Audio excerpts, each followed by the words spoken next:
Senhor, glória a vós. Naquele tempo, Jesus e seus discípulos atravessaram Galileia. Ele não queria que ninguém soubesse disso, pois estava ensinando os seus discípulos. E dizia-lhes: o Filho do Homem vai ser entregue nas mãos dos homens, e eles o matarão. Mas 3 dias após sua morte, ele ressuscitará. Os discípulos, porém, não compreendiam estas palavras e tinham medo de perguntar. Eles chegaram a Cafarnaum. Então, em casa, Jesus perguntou-lhes: que discutis pelo caminho? Eles, porém, ficaram calados, pois pelo caminho tinham discutido quem era o maior.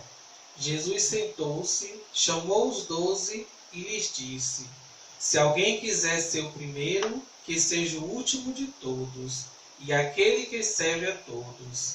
Em seguida pegou uma criança, colocou-a no meio deles e, abraçando, disse: quem acolher em meu nome uma destas crianças, é a mim que estará acolhendo.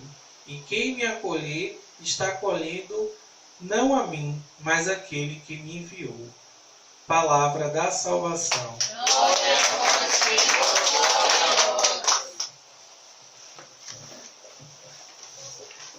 Louvado seja o nosso Senhor Jesus Cristo. Nossa Mãe Maria Santíssima.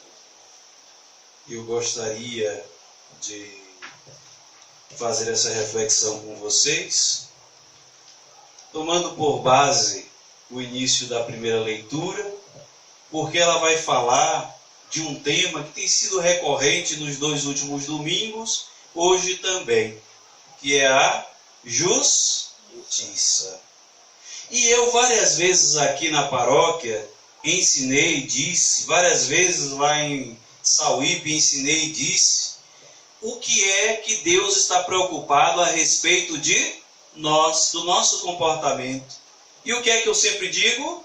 Que Deus não está preocupado a nosso respeito se somos bons ou se somos maus. Mas Ele está preocupado de nós e a nosso respeito se nós somos justos. E é disso que eu gostaria de falar para vocês hoje. A presidência da Divina Liturgia hoje é de Dom Edson. É dele a homilia por direito, inclusive por ser bispo. Mas eu pedi a ele que me desse a homilia de hoje, porque não podia eu esperar o domingo, já que domingo não teremos Divina Liturgia aqui, ou não podia eu esperar o carnaval para falar o que vou falar. Porque tem me incomodado muito depois que ouvi o absurdo de injustiça de algo que saiu do campo político, de algo que deve indignar todo cristão católico, independente do que pensa sobre política. Por quê? Porque não é justo. E percebam, eu disse que ia começar a reflexão tomando como base a primeira leitura, o início dela. Filho, se decidires servir ao Senhor, permanece na justiça e no temor, e prepara a tua alma para a provação. Olha que interessante. É uma condição para nós todos que estamos aqui e queremos ser servos do Senhor, praticar a justiça. Não tem outra forma de servir a Deus. Não há como abrir a boca e dizer eu sou um servo fiel do Senhor se eu pratico a injustiça. Não tem como.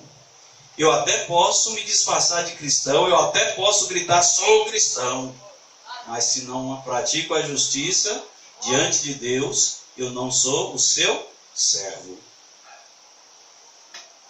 Mantenha o teu coração firme e ser constante. Inclina teu ouvido, acolhe as palavras de inteligência e não te assustes no momento da contrariedade. Suporta as demoras de Deus e agarra-te a Ele. Não o deixes para que seja sábio em teus caminhos. Ou seja, Precisamos tirar esta sabedoria dos ensinamentos de Deus para que a justiça que nós queremos promover seja verdadeiramente agradável a Deus. E eu aqui contava a história do sujeito, né, que mora numa fazenda e, sabendo ele que vai ter uma grande fome, uma grande peste durante 3 anos, o que é que ele faz? Ele recolhe todos os víveres disponíveis no mercado, inclusive dos fazendeiros, seus irmãos, que estão ali, são seus vizinhos, guarda tudo nos seus depósitos, nos seus armazéns. Quando chega o tempo de penúria, ele está de boa com a família dele e os seus iguais estão passando fome. E eu pergunto, este homem, ele é um homem bom ou mau? Ele é um homem bom ou mau? É um homem bom. Para quem que ele foi bom? Para ele mesmo. Para ele mesmo e para a família. Muito bem. Ele é um homem bom para a sua família, para os seus amigos, para o seu grupo fechado. Aí eu pergunto, ele é um homem justo ou injusto? Injusto. Injusto. Percebe a diferença? Na hora de saber se ele é bom ou se ele é mau, nós temos as duas respostas. Para os seus semelhantes, ele foi mau. Para os seus familiares e amigos, ele foi bom. Mas quando a pergunta é, ele foi justo? A resposta é a mesma para as duas situações. Ele foi injusto. E tudo isso eu estou te falando porque o que eu ouvi e o que eu assisti ultimamente nos noticiários foi exatamente o absurdo do presidente da Venezuela mandando queimar caminhões que estavam levando remédio e comida para o povo faminto e doente. Então, antes que alguém possa pensar, padre, o senhor está falando de política? Não. Não estou falando de política. Falaria eu de política se eu dissesse, Maduro é incompetente, não sabe administrar. É uma visão política.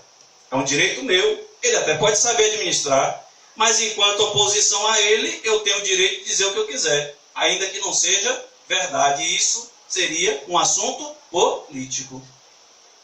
Mas eu não estou julgando o Maduro enquanto governante, enquanto alguém que abraça uma ideologia política, não. Eu estou observando aquilo que ele fez com o povo dele. As pessoas na rua estão morrendo de fome, estão adoecendo. E quando a ajuda chega na fronteira, o que é que ele faz? Manda queimar os caminhões de comida e remédio. Isso me chocou. E eu, enquanto profeta, porque foi o que eu recebi no batismo, quais são os 3 presentes que recebemos no batismo?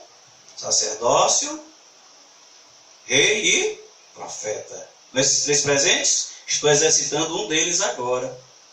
Deixando claro o meu repúdio a isso que esse cidadão fez e convoco a cada cristão católico a fazer o mesmo, independente da sua ideologia política, porque, como eu disse, não estou falando de política, estou falando daquilo que é justo. Porque ele pode dizer, não, mas os Estados Unidos me atacaram primeiro, não, mas não sei quem lá me atacou primeiro. Tudo bem, vamos lá, vou lhe dar razão. Os Estados Unidos lhe atacaram primeiro, mas a minha pergunta é, justifica matar seu povo de fome e doente porque alguém lhe atacou primeiro? Você, como governador de seu país, não tem a obrigação de manter os seus em paz, e sãos, e sadios? Por isso, o que esse cidadão fez chama-se crime. E aos meus olhos, observando o que ele fez, ele não é mais o presidente da Venezuela. Ele é um criminoso que ocupa o cargo de poder na Venezuela. Entendem? E esse tipo de crime não pode ter, de nós que somos cristãos, nenhum tipo de apoio. As pessoas que apoiam um criminoso como esse, e eu estou falando especificamente de destruir caminhões com comida e com remédio. Note, não estou falando de nada que ele fez para trás enquanto administrador. Eu estou me referindo ao ato criminoso de destruir caminhões com comida e com remédio. Então, todo aquele que se diz homem de bem e sensato, e diz, beleza, Maduro, estamos com você, apoiamos a sua atitude, é tão criminoso quanto ele. Se não é criminoso porque praticou, é criminoso porque é conivente. Sabem aquela discussão que há 20 e 30 anos se fazia atrás, quando a nossa justiça pesquisava quem matou Chico Mendes, quem matou esse, quem matou aquele, e a justiça tinha dificuldade em prender o bandido, porque ele dizia não sei de nada, etc e tal, mas também não podia prender o mandante. A nossa lei à época não criminalizava aquele que mandava matar, apenas aquele que executou. E eu me lembro, eu era criança, mas me lembro bem dessa discussão, de se podia ou não criminalizar o mandante, se o mandante tinha ou não a mesma responsabilidade daquele que tirou a vida do sujeito. E a nossa legislação decidiu por dizer que quem manda matar é tão criminoso como aquele que executa o serviço. Pois muito bem, é tarefa nossa, segundo a primeira leitura, se vamos abraçar o serviço de Deus, precisamos ser justos. Então é tarefa nossa apoiar aqueles que estão dizendo, venham, nós acolhemos vocês. É tarefa nossa, por exemplo, dizer ao povo lá da fronteira da Venezuela, força, acolham os que estão chegando, porque quem está destruindo o povo não tem a menor pena.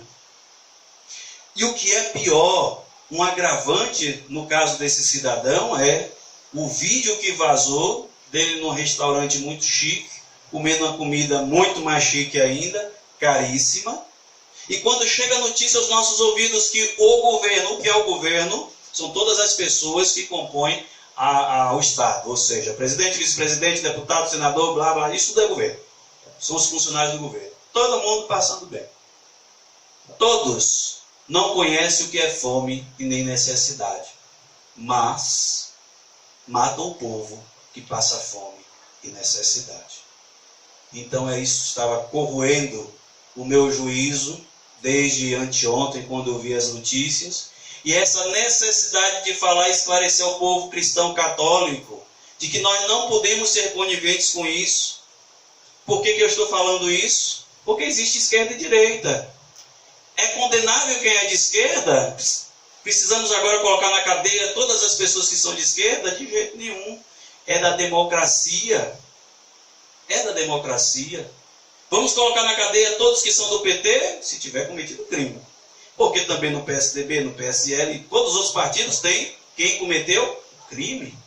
Não podemos dizer que todos são ruins. Mas volto a insistir com vocês. A minha observação de hoje ela não é política. Ela é a respeito da justiça. Porque a especialidade do criminoso é dizer que ele é inocente. E o Maduro acha que ele é inocente porque, afinal de contas, ele afirma categoricamente que no país dele é uma democracia. Será que é uma democracia onde o presidente autoriza queimar caminhão de comida e de remédio? Desculpe, mas eu não consigo ver democracia num estado destes.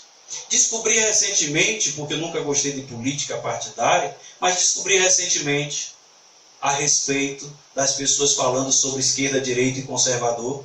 Descobri que politicamente eu me identifico mais com os conservadores. Descobri também que essa palavra tem sido mal empregada. Todas as vezes que politicamente se fala de um conservador, é aquele que não quer que se faça pesquisas, é aquele que não quer que não tenha um avanço, mas na verdade não é. Eu me dei o trabalho de pesquisar o conceito político da palavra, porque o conceito da palavra é alguém apegado às tradições, isso nem é tão bom, mas o conceito político é interessante. O conservador é aquele que quer que as instituições funcionem, que a justiça funcione, que o progresso aconteça, mas tudo numa balança equilibrada. Que é diferente também do povo de direita, porque o povo de direita é liberal, é progressista, né? E é diferente do povo de esquerda, que é popular ou populista. Isso são os conceitos políticos dessas palavras. E eu me identifiquei mais com a maior parte da definição do que é ser um conservador. Em outras palavras, também conservador significa dizer aquele que respeita os pensamentos diferentes. E descobri uma outra coisa fantástica. Existe uma coisa chamada extrema direita e extrema esquerda. Quem são esses? Os loucos. Explode o mundo, só presta a gente, lá na ponta esquerda. Explode o mundo, Só sobra a gente, porque só a gente presta. Lá na ponta direita. Essas coisas não me servem, sabe por quê? Porque quando esse tipo de pensamento toma o coração do homem, o resultado é exatamente a motivação da minha pregação de hoje. A injustiça. Nós vemos um louco queimar comida e que, como não se bastasse, que é pior, você saber que seu pai foi assassinado é uma coisa. Se o pai ser assassinado na sua frente, é outra totalmente diferente. Então, como se não bastasse, queimou o caminhão de comida na frente de gente faminta. Queimou um caminhão de remédio na frente de gente doente. Então, isso é um ato de loucura. Além de ser criminoso, é um ato de loucura. Então, que fique para nós a reflexão do dia de hoje. Jesus vai falar que o reino dos céus é para aqueles como as crianças. Olha que maravilha. Quem não recebe o reino dos céus como uma criança, não entendeu o que é justiça. Porque a justiça das crianças é a respeito daquilo que está bem perto delas, né? As crianças brigam com o coleguinha, 5 minutos ou menos depois, já estão brincando, se divertindo. Por quê? Porque a criança não entende que aquilo que ela fez tanta questão naquele minuto é verdadeiramente importante a ponto de uma vida inteira ela ficar de mal com o coleguinha. Ela briga ali. E eu me lembro dessa fase. Briguei com um amigo meu, por causa de besteira, né? No dia, era o final da aula, no outro dia já estava a gente com a cara mais lavada, sorrindo, se abraçando e brincando. Por quê? Porque para nós valia aquilo ali naquele momento. Era a inocência do coração de uma criança. Precisamos ser justos, porque se não formos justos, o nosso cristianismo, o nosso serviço diante de Deus não valerá nada. E quando chegarmos naquele grande dia, onde o Senhor vai dizer, olha, vai embora porque eu não conheço vocês, mas Senhor, não foi em teu nome que pregamos? Não foi em teu nome que curamos, expulsamos demônios e fizemos maravilhas? E o que é que Deus vai dizer para nós? Não vos conheço. Apartai-vos de mim, todos vocês que praticaram a injustiça. E essa é a preocupação de Deus. Não pratique a injustiça. Porque senão a gente vai dizer que só os cristãos católicos, sejam eles ortodoxos, romanos ou nacionais, serão salvos. Os budistas, espíritas, candomblecistas estão todos garantidos no fogo do inferno porque eles não conhecem Jesus. Mas Deus está preocupado a nosso respeito se somos justos. Pratiquemos a justiça, oremos pela Venezuela, oremos para que esse louco seja destituído o quanto antes, porque o povo não pode morrer nas ruas, e que a democracia realmente seja estabelecida. E aí eu vou dizer mais uma vez, para deixar claro que o que eu estou falando não tem a ver com política. Que seja o novo governante de esquerda, não tem problema nenhum, mas que não seja um criminoso. A democracia é quem decide. Deixa o povo decidir se quer um outro de esquerda, de centro ou de direita. O povo precisa decidir. O que o povo não pode aceitar é que o sujeito escolhido seja um criminoso. Amém? Amém. Louvado seja o nosso Senhor Jesus Cristo. Nossa Mãe Maria Santíssima. É o momento do ofertório, o momento de entregarmos a Deus pão e vinho, que se tornarão para nós corpo e sangue de Cristo.